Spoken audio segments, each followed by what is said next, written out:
Bien-aimés dans le Seigneur, vous ne vous imaginez pas à quel point je suis véritablement heureux d'être parmi vous à cet instant. Mais surtout, surtout en joie, bien-aimés dans le Seigneur, car ce matin, vous et moi, nous allons partager un message puissant et glorieux venant de la part de notre Seigneur Jésus-Christ, qui aura l'occasion de booster votre mental, mais aussi vous permettra de doper considérablement votre croissance spirituelle par la grâce de Dieu. Pour ma part, bien-aimé dans le Seigneur, vous êtes au bon endroit, où vous êtes câblé au bon réseau actuellement, vous êtes tombé sur le bon réseau, au bon endroit et au bon moment. Et je crois que si vous êtes ici ce matin, ce n'est certainement pas le fruit du hasard. Si vous êtes câblé à cet instant, ce matin ou ce soir, ce n'est certainement pas le fruit du hasard. Si vous êtes avec moi ici ce matin, c'est que Dieu avait déjà prévu cela. Dieu avait déjà écrit cela quelque part, bien-aimé dans le Seigneur. Ce qui s'accomplit maintenant, bien-aimé dans le Seigneur, j'ai la foi et je le crois. N'est donc que le résultat de la pensée divine. Aussi, bien-aimé dans le Seigneur, pour ma part, vous êtes déjà largement bénis avant même que je ne le déclare de ma bouche. Vous êtes des hommes et des femmes spéciaux aux yeux de Dieu. Voilà pourquoi le Dieu de la Bible vous fera grâce ce matin ou ce soir, selon là où vous vous trouvez, au nom puissant de Jésus-Christ de Nazareth. Pour ma part également, parmi vous, il y a des rois et des reines. Parmi vous, il y a des princes, mais aussi des princesses. Parmi vous, il y a des appelés, mais aussi des élus de Dieu. Parmi vous, il y a des hommes et des femmes de ministère, mais aussi des hommes et des femmes dédiés au service de plusieurs ministères. Parmi vous, il y a des hommes et des femmes de foi. Mais parmi vous, bien-aimés dans le Seigneur, je vois également des frères et des sœurs en Christ. Recevez donc, bien-aimés dans le Seigneur, mes salutations les plus fraternelles et ma considération la plus profonde. Mon souhait à cet instant est que vous soyez saisis par la parole de Dieu, qu'elle puisse toucher votre cœur et qu'une sémence puisse germer en vous. Que cette sémence, bien-aimée dans le Seigneur, puisse porter du fruit et que vous puissiez, bien entendu, en faire profiter beaucoup de personnes autour de vous. Dis Amen bien 3 fois et cela sera ton partage au nom puissant de Jésus-Christ. Amen, Amen, Amen. Soyez bénis au nom de notre Seigneur Jésus. Le thème de ce matin ou ce soir, selon là où tu te trouves, bien-aimé dans le Seigneur, c'est un thème particulier. Ce thème que nous allons traiter est un thème important qui vous communiquera certainement une onction de royauté à tous les niveaux. À la suite de ce message, je suis certain que nombreux parmi vous seront introduits dans la royauté en qualité d'enfants de Dieu. Nombreux parmi vous seront positionnés et reconnus en tant que leaders dans leur domaine d'activité. Le thème de ce matin, bien-aimé, c'est onction de royauté reçue en esprit. Je répète plutôt, onction de royauté céleste reçue en esprit. Je répète, le thème de ce matin, bien-aimé dans le Seigneur, n'est autre que onction de royauté céleste reçue en esprit, en abrégé ogre, ou encore onction de royauté divine reçue en esprit, en abrégé ordre. L'objectif de la prédication de ce jour, bien-aimé dans le Seigneur, est triple. Premièrement, c'est de vous montrer qu'être jeune n'est pas un handicap. Deuxièmement, c'est vous montrer qu'être petit n'est pas une faiblesse. Et troisièmement, c'est de vous montrer que ce n'est pas parce que l'on vous néglige que vous devez vous laisser impressionner par quelqu'un. Je répète, l'objectif de la prédication de ce jour est triple. Premier objectif, c'est de montrer à quelqu'un qu'être jeune n'est pas un handicap. Deuxième objectif, c'est de montrer à quelqu'un qu'être petit n'est pas une faiblesse. Et troisième objectif, c'est tout simplement de montrer à quelqu'un que ce n'est pas parce qu'on le néglige qu'il doit se laisser impressionner par une personne, une personnalité ou un personnage.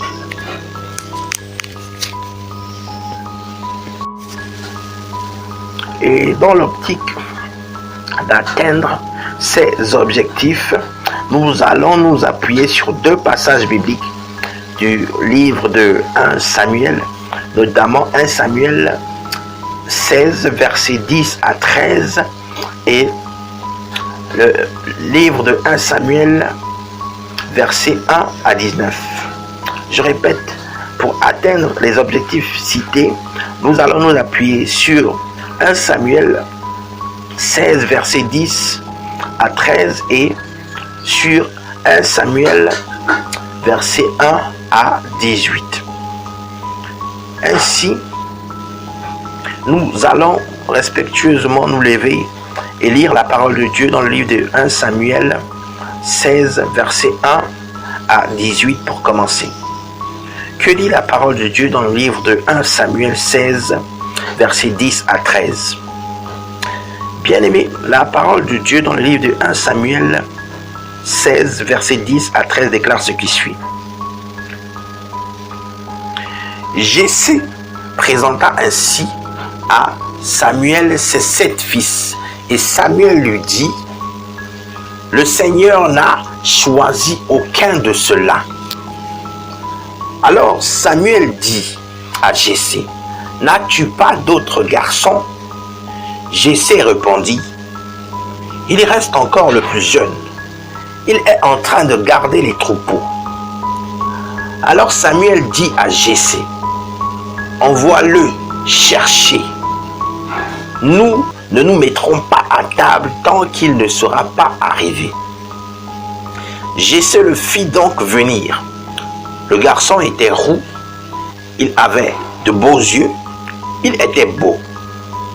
Le Seigneur dit alors: lève-toi, donne-lui l'onction, c'est lui. Samuel prit la corne pleine d'huile et lui donna l'onction au milieu de ses frères. L'Esprit du Seigneur s'empara de David à partir de ce jour-là. Quant à Samuel, il se mit en route et s'en revint à Rama.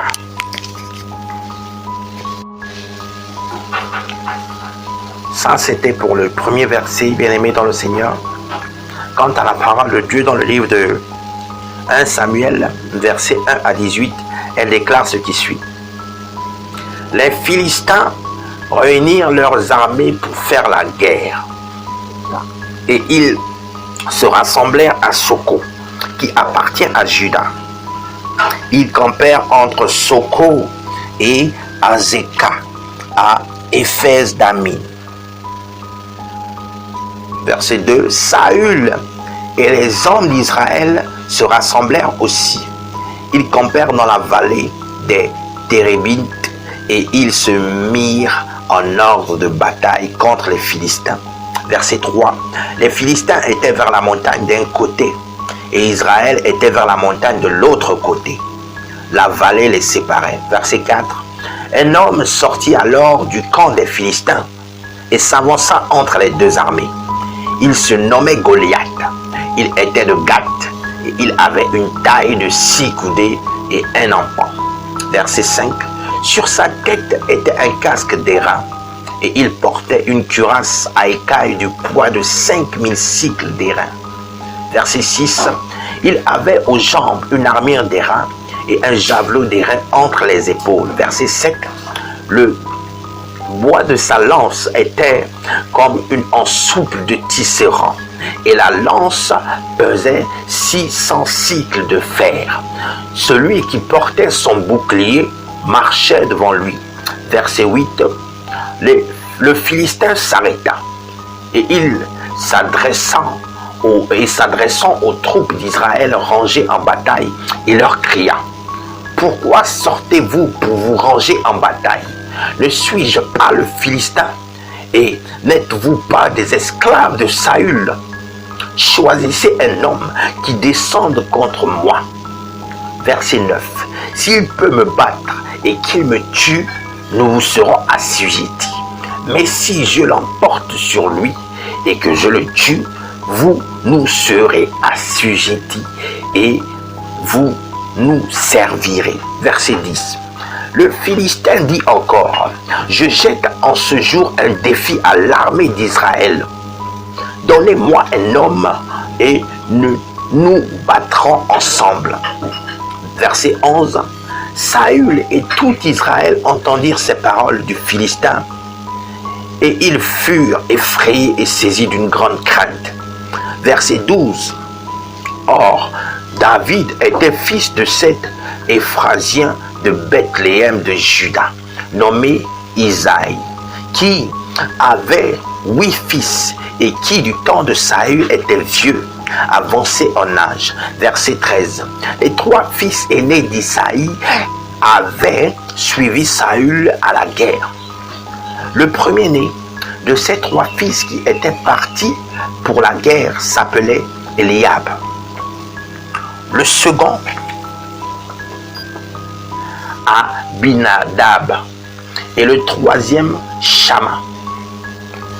David était le plus jeune, et lorsque les 3 aînés eurent suivi Saül, verset 15, David s'en alla de chez Saül et revint à Bethléem pour faire paître les brebis de son père. Verset 16, le Philistin s'avança matin et soir, et il se présenta devant pendant 40 jours.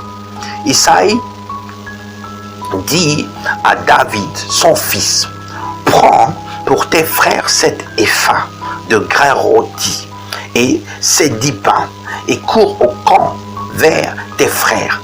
Verset 18. Porte aussi ces 10 fromages au chef de leurs milliers. Tu verras si tes frères se portent bien, et tu m'en donneras des nouvelles sûres. Verset 19. Il sont avec Saül et tous les hommes d'Israël dans la vallée des Térébites, faisant la guerre aux Philistins. Verset 20. David se leva de bon matin. Il laissa les brebis à un gardien, prit sa charge et partit comme Isaïe le lui avait ordonné. Lorsqu'il arriva au camp, l'armée était en marche pour se ranger en bataille et poussait des cris de guerre. Verset 21. Israël et les Philistins se formèrent en bataille, armée contre armée. Verset 22. David remit les objets qu'il portait entre les mains du gardien des bagages et courut vers les rangs de l'armée. Aussitôt arrivé, il demanda à ses frères comment ils se portaient. Verset 23. Tandis qu'il parlait avec eux, voici le Philistin de Gath nommé Goliath s'avança entre les 2 armées, hors des rangs des Philistins. Il tint le même discours que précédemment et David les entendit. Verset 24.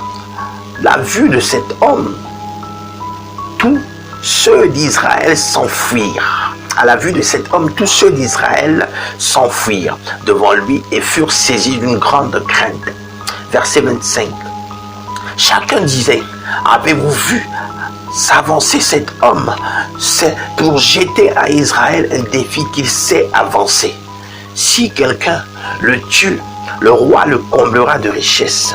Il lui donnera sa fille et il affranchira la maison de son père en Israël. Verset 26. David dit aux hommes qui se trouvaient près de lui: que fera-t-on à celui qui tuera ce Philistin? et qui ôtera l'opprobre de dessus Israël. Qui est donc ce Philistin? C'est un circoncis pour insulter l'armée de Dieu vivant. Verset 25. Le peuple, répétant les mêmes choses, lui dit: c'est ainsi que l'on fera à celui qui le tuera. Verset 28. Eliab, son frère aîné, qu'il avait entendu parler à ces hommes, fut enflammé de colère contre David. Et il dit: pourquoi es-tu descendu? Et à qui as-tu laissé ce peu de brebis dans le désert? Je connais ton orgueil et la malice de ton cœur. C'est pour voir la bataille que tu es descendu. Verset 29. David répondit: qu'ai-je donc fait? Ne suis-je pas parler ainsi? Ne puis-je pas parler ainsi? Verset 30. Et il se détourna de lui pour s'adresser à un autre et fit les mêmes questions. Le peuple lui répondit, dit comme la première fois. Verset 31. Lorsqu'on eut entendu les paroles prononcées par David, on les répéta devant Saül, qui le fit chercher. Verset 32. David dit à Saül: que personne ne se décourage à cause de ce Philistin. Ton serviteur ira se battre avec lui. Verset 33.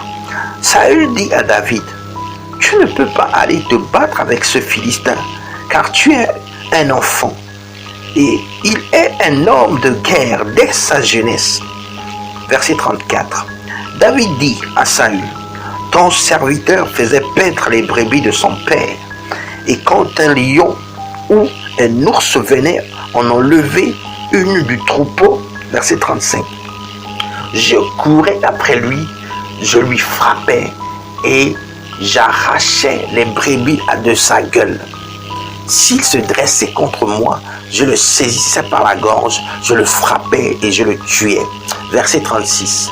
C'est ainsi que ton serviteur a terrassé le lion et l'ours, et il en sera du Philistin, de cet incirconcis, comme de l'un d'eux, car il a insulté l'armée du Dieu vivant. Verset 37. David dit encore: l'Éternel qui m'a délivré de la griffe du lion et de la patte de l'ours me délivrera aussi de la main de ce Philistin. Et Saül dit à David: va, et que l'Éternel soit avec toi. Saül fut mettre ses vêtements à David. Il plaça sur sa tête un casque d'airain et le revêtit d'une cuirasse. David ceignit l'épée de Saül par-dessus ses habits et voulut marcher, car il n'avait pas encore essayé. Mais il dit à Saül: je ne puis pas marcher avec cette armure. Je ne suis pas accoutumé. Et il s'en débarrassa. Verset 40. Il prit en main son bâton, choisit le torrent 5 pierres polies, et les mit dans sa gibecière de berger et dans sa poche. Puis, sa fronde à la main, il s'avança contre le Philistin. Verset 41. Le Philistin s'approcha peu à peu de David, et l'homme qui portait son bouclier marchait devant lui. Verset 42. Le Philistin regarda, et lorsqu'il aperçut David, il le méprisa, ne voyant en lui qu'un enfant, blanc et d'une belle figure. Verset 43. Le Philistin dit à David: suis-je un chien pour que tu viennes à moi avec un bâton?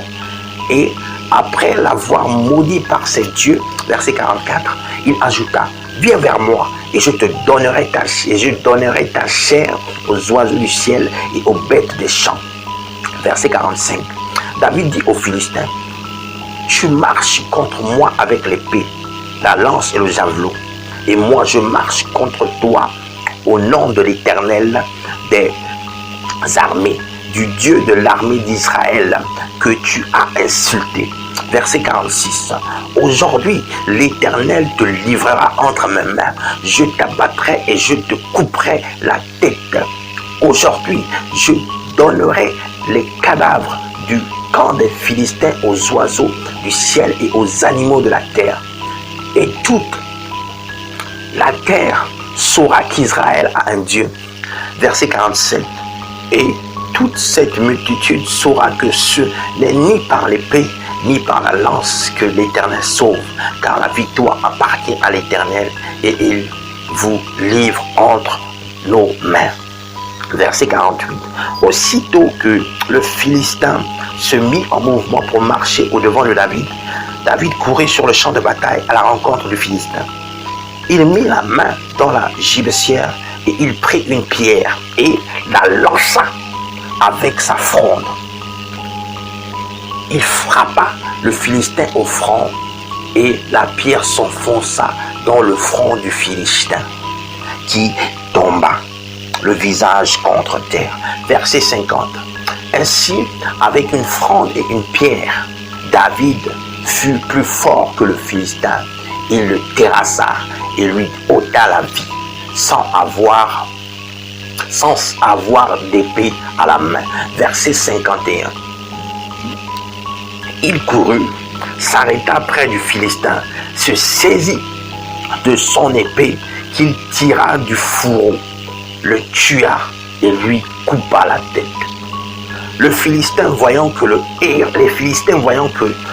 héros était mort, prirent la fuite. Verset 52. Et les hommes d'Israël et de Juda poussèrent des cris et allèrent à la poursuite des Philistins jusque dans la vallée et jusqu'aux portes d'Écron. Les Philistins blessés à mort tombèrent dans le chemin de Charaim jusqu'à Gath et jusqu'à Écron. Verset 53. Et les enfants d'Israël revinrent à la poursuite des Philistins et pillèrent leur camp. Verset 54. David prit la tête du Philistin et la porta à Jérusalem et il mit dans sa tente les armes du Philistin. Verset 55. Lorsque Saül avait vu David marcher à la rencontre du Philistin, il avait dit à Abner, chef de l'armée, « De qui ce jeune homme est-il fils, Abner ?» Abner répondit, « Aussi vrai que ton âme est vivante, ô roi, je l'ignore. » Verset 56. Informe-toi donc de qui ce jeune homme est fils, dit le roi. Verset 57. Et quand David fut de retour après avoir tué le Philistin, Abner le prit et le mena devant Saül. David avait à la main la tête du Philistin. Verset 58. Saül lui dit, « De qui es-tu fils, jeune homme ?» Et David répondit, « Je suis fils de ton serviteur Isaïe, Bethlémite. »